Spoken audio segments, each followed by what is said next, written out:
السلام علیکم۔ آج کل کے فلسطین واقعات سے ایک واقعہ مجھے یاد آیا جو کہ میں اپنے دوستوں سے شیئر کرنا چاہتا ہوں کہ جب اللہ تعالیٰ مدد فرماتا ہے تو کیسے فرماتا ہے۔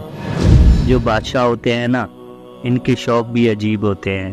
ایک بادشاہ تھا، اس کو شوق تھا کہ میں ایک بڑا سا محل بناؤں۔ اس نے نقشہ وغیرہ تیار کروایا تو ایک بڑھیا تھی، تو جہاں پر اس نے محل بنانا تھا نا، تو وہاں پر اس بڑھیا کی ایک چھوٹی سی جھونپڑی تھی۔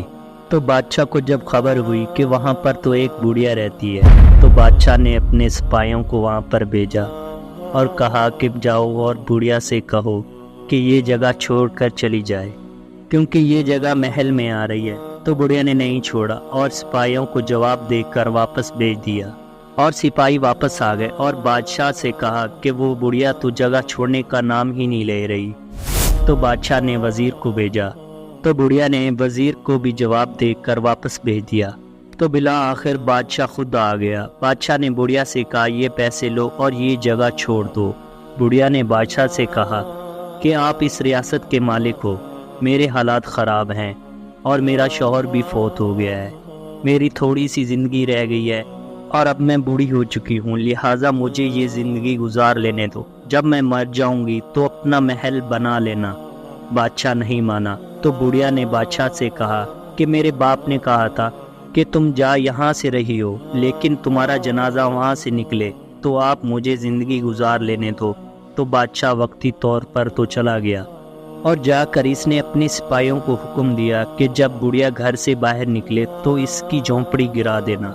جب بڑھیا گھر سے باہر کسی کام کے لیے نکلی تو سپاہیوں نے اس کا گھر گرا دیا۔ جب بڑھیا واپس آئی تو اس نے اپنا گھر گرا ہوا دیکھا، تو اس نے اپنی جھولی اٹھائی اور اللہ تعالیٰ سے دعا کی کہ میں تو باہر کسی کام سے گئی تھی اور میرے آنے سے پہلے ان ظالموں نے میرا گھر گرا دیا، یا اللہ تیرے سوا میرا کوئی بھی نہیں۔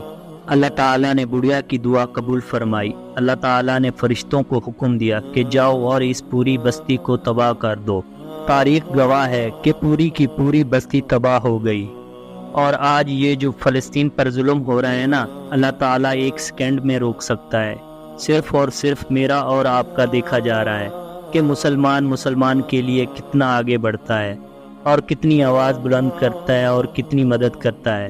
اور آج فلسطین مسلمانوں کو پکار کر تھک گیا، لیکن مسلمان کرکٹ میں مصروف رہا، گپ شپ میں مصروف رہا، اپنی عیاشوں میں مصروف رہے۔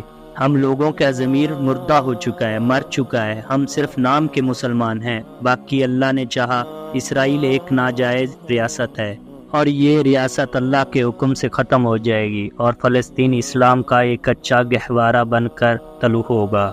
اللہ تعالیٰ ان تمام مسلمانوں کی حفاظت کرے اور ان کو اپنی حفظ و امان میں رکھے، آمین۔ دوستو، میرا مطلب کسی کی دل آزاری کرنا نہیں تھا، میں نے آپ کو یہ حقیقت بتائی ہے، اور یہ بات آپ اچھی طرح سے جانتے ہیں کہ واقعی یہ حقیقت ہے۔